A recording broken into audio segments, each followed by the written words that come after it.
But we skipped over this. We got to talk about Davante Adams. Ooh, yeah. We always skip something. Yeah.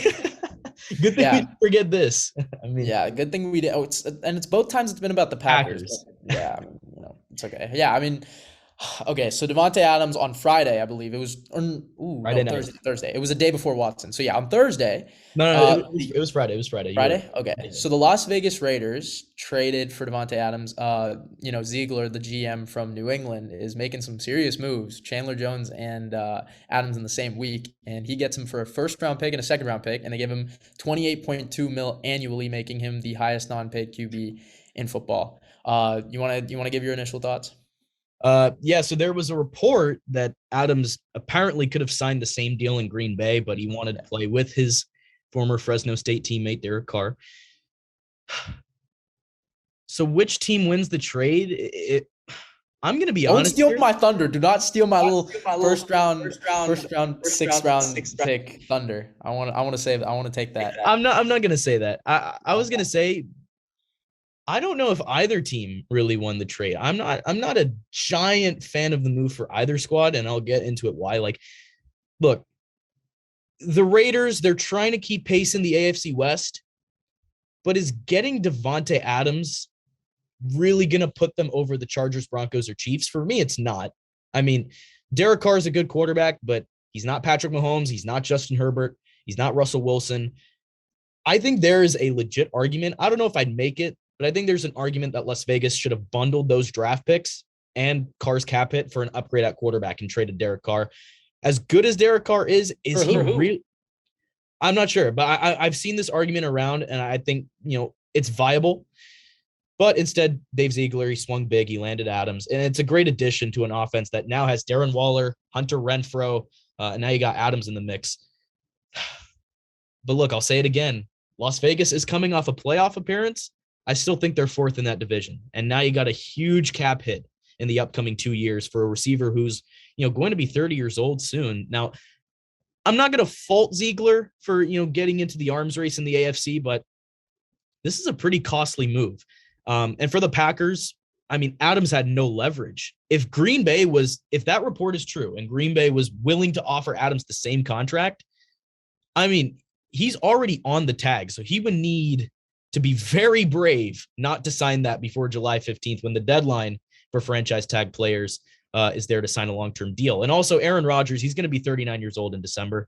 And the Packers are coming off back-to-back seasons of being the one seed in the NFC and not reaching the Super Bowl. I mean, it's about winning right now, and trading Adams goes against that goal. But look, maybe the deal works out for both sides. Maybe it works out for one side. If I had to bet, it'll probably work out for Vegas. But right now, I wouldn't say I'm a huge fan of it for either side. Yeah, I think my biggest thing. All right, so since we are sports media, I do want to say this: Davante did not thank Aaron Rodgers in his little letter to Green Bay. I had to. I'm sorry, I had to. We're sports media. We're gonna do it. But one thing I will say to criticize the media is people are overreacting to this trade in so many different ways, and it frustrates the hell out of me because people don't deep dive. They just simply look at headlines, and I think that's not what we should be doing when we really dive into this deal. Number one. The people are saying the Packers are absolutely dead without Davante. They've been 7-0 without Davante in their last 7 games. So let's not act like this team can't do anything without him. That's my first point. Second, right? Everyone's saying, "Oh my God, that's all they gave up? A first round pick and a second round pick?" That's a lot. Come on. That is a decent amount. Not to mention they have to pay for Davante's contract, and also, right? The last top 5 to top 10 receiver that was traded was Stephon Diggs. And Stephon Diggs at the time, nobody regarded him in the top 5. Nobody. I'm sorry. He was coming off like an 1,100-yard season in 2019. So when he was traded, he was given the Vikings were given a first and a sixth, okay? And Davante, who is significantly better than Stephon Diggs at that time, right, and is significantly better still now, is getting a first and a second. So by market value, it was a fair price for the Packers to get. And the only reason people don't talk about that Diggs trade is because the first round pick that the Vikings got turned out to be Justin Jefferson. That's the only reason nobody brings it up. So I think, the Packers can easily get a receiver at that first round spot with ease. I think someone can easily fall. I think it's like around 22, right? I It's think literally it'll be Chris Olave or Traylon Burks. One of those guys. it's literally going to be the same pick that I think the Vikings got. Yeah, I think the Vikings got like 23 or 22. something. Mhm. Yeah. So, I mean, people are overreacting to a lot of the things regarding this trade. But I do agree, right? Like losing Davante does hurt for Aaron Rodgers just because he's the only guy that he has confidence in throwing to. And we've seen it in the playoffs, right? The big 3rd and 11, he literally looked Davante's way the entire time. And he doesn't really trust Lazard and Valdez-Scantling, who their priority is to bring back. Yeah. But from a football standpoint too, right? I will say that this does help Vegas a lot. Like if you look at their core, right? Adams, Renfro, and Waller. I mean, those are 3 really good weapons. And I think for Derek Carr, who's had a problem of fixating on one side before the snap, right? That problem gets a little bit solved because even if you have Davante on one side, now you have someone else to take that other side with you. So he's not going to necessarily fixate. And obviously they have college chemistry. So it's not like, they're going to have to readjust or anything. I think they'll be just fine. And look at the opposing defenses, right? Like, yes, they have J.C. Jackson, and yes, they have, Patrick Surtain and all this. And yeah, I mean, the Chiefs don't really have a number one aside for, maybe L'Jarius Sneed. But you really think any of those guys you're taking over Davante Adams? I'm not. I'm Right, not. but I mean, if we're looking at it from a big picture perspective, are you taking them over any of the other 3 teams in that division? I mean, my only problem is their offensive line, right? That's my biggest problem with them right now. And yeah, see, so you don't have high picks to fix it. That's my issue. They gave up a lot. Look at the pass rushes on the other teams. Yeah, right. So I think that is why I'm saying the Raiders did have to pay a hefty price in getting Davante. They had to sacrifice other moves for a guy like Davante Adams. So to just say the Raiders fleeced is completely untrue. No, they didn't. And for the Packers, right? You're basically putting all your faith in A-Rod now. And A-Rod signed his deal knowing that Davante wouldn't come back. So, I have the utmost, faith in Aaron Rodgers from a football perspective in the regular season. I think he's going to be just fine. I think the Packers will be just fine. They still have a great running core, still have a great offensive line. Bakhtiari's going to come back this year. I'm not worried. And honestly, to say the Raiders are 4th in the AFC West is literally only because you think Derek Carr is a significant drop off from the other 3. That is the only reason I would say they are, because they were second last year. It plays a factor. Yeah, it does. And I think it's just, for me, it's too early to tell. The only way people are ranking the AFC West right now is by QB. Because if you really look at it, the Raiders didn't have the best I would say it's further than QB because, first of all, the division. Second of all, Josh McDaniels.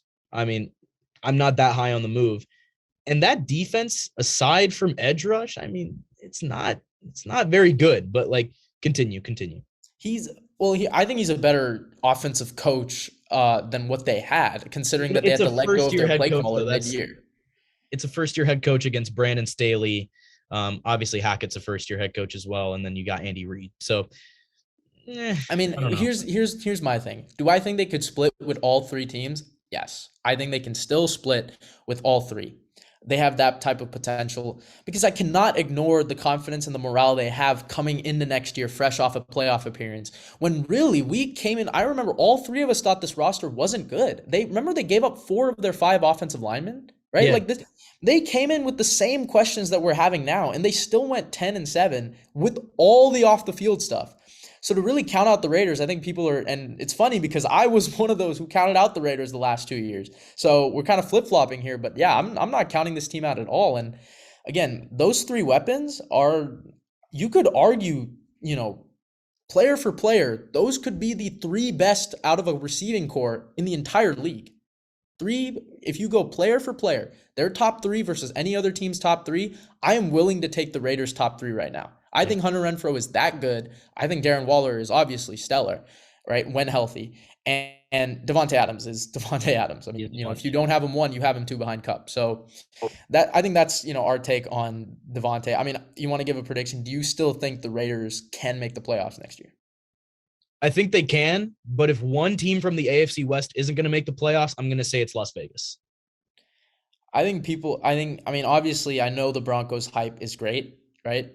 But I think we're and this will be a cool segue into our next topic, but Like, yeah, the Broncos are a team. I think the Raiders and the Broncos are two teams that we should look at the AFC West that could actually miss out. Despite Russell Wilson's greatness, I think those are the two that we should look out for, I especially because of agree. just a little bit of the changes that they're going through, and the Chargers have a little bit more stability coming into next year finally. See, but with the Chargers, I need to see it, man. Like Yeah, they I know. have I, such a I great agree team with on you there. paper every year, and it Yeah. somehow just goes wrong. So, You're but I right. agree. Yeah. I So I agree. mean, that's why I'm saying the Chiefs are as stacked as the AFC West is.